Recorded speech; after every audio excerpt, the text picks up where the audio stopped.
The only dangers to do with lucid dreaming are the dangers you create yourself, either by not having the right information or just by like doing something wrong. To make this video easy, I'll just go through like a list of all the dangers of lucid dreaming that all these weird nerds talk about. Because there's really, to be fair, there's no dangers to lucid dreaming at all. If you're trying to lucid dream, you will inevitably come across a bunch of people telling you like 5 lucid dreaming dangers and all the dangers of lucid dreaming and all this like bad scary stuff when none of it's real. The first one you probably come across a lot is like sleep paralysis. Like people saying, oh, don't lucid dream, you'll get sleep paralysis, or I got sleep paralysis from lucid dreaming, and all this crap about lucid nightmares and waking up paralyzed and seeing a demon. The first thing you need to know with this is that lucid dreaming does not increase your chances of getting sleep paralysis at all. Sleep paralysis is like so rare, you probably will never experience it, and if you do, lucid dreaming is like probably not the reason. And I have a whole nother video on this, but if you get sleep paralysis, that's also like a free lucid dream.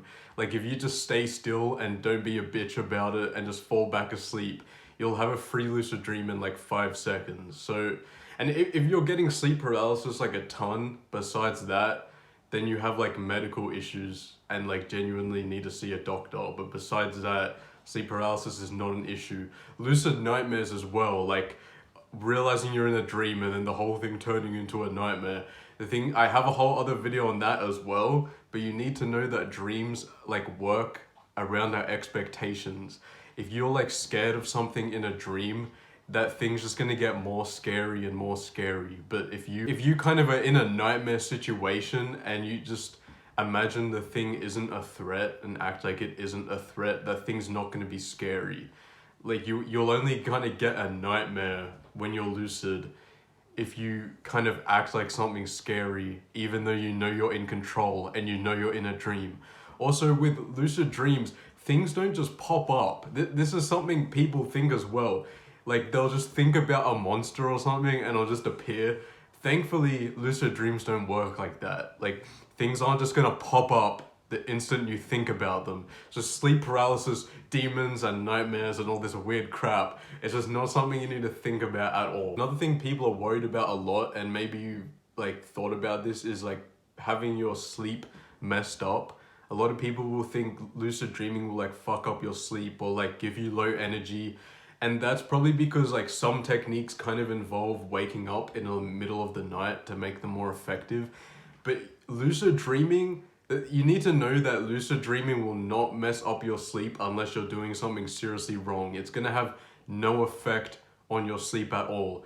In a lucid dream, you're still asleep, you're still getting sleep, you're still dreaming. And if you're doing a technique that like involves waking up, it's not gonna mess up your sleep and affect your energy unless you're like awake for like 1 hour or 2 hours or something, which is what some of these nerds recommend, but like you don't have to do that. I've never had lucid dreaming mess up my sleep. In fact, I'm pretty sure studies actually show lucid dreamers wake up with more energy and like they feel more awake after waking up than people who don't lucid dream. So if your sleep's getting messed up from lucid dreaming, you're just doing something seriously wrong and you need to reevaluate your technique or whatever you're doing if that's happening. Another thing that people bring up all the time, I don't even know why, is like they think if you lucid dream, you'll have trouble telling a dream from reality. Like they think that somehow has something to do with lucid dreaming, when that's like the stupidest thing ever, because if you can't tell a lucid dream from reality or your dreams from reality, it literally goes against everything lucid dreaming is. A lucid dream is being able to tell when you are dreaming as you're dreaming. If you can't tell dreams from reality, then you're just a crap lucid dreamer. You're doing the opposite of lucid dreaming. So, you know, I don't even know why that's brought up, but I thought I should mention it to you because for some reason people talk about that a lot. I have no idea why. The other one is like getting addicted to lucid dreaming. Like you've probably seen these videos, I was addicted to lucid dreaming. And like, I've actually had this from so many people asking me if you can get addicted to lucid dreaming and like what happens if you get addicted or whatever. Of course, if you get addicted to something, like, I guess that's kind of your fault, but like, not in a bad way, but that's kind of like, if you're lucid dream, I mean, people get addicted to like porn, people get addicted to video games.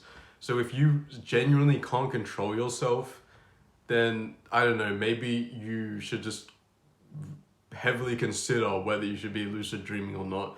But the other thing is as well, like when people get addicted to things like video games or maybe lucid dreaming, a lot of the times is they want like an escape from reality. They're depressed or they have an issue, mental issue. Maybe this is you. I had this when I was younger. And so you use things like lucid dreaming or games as like an escape from reality.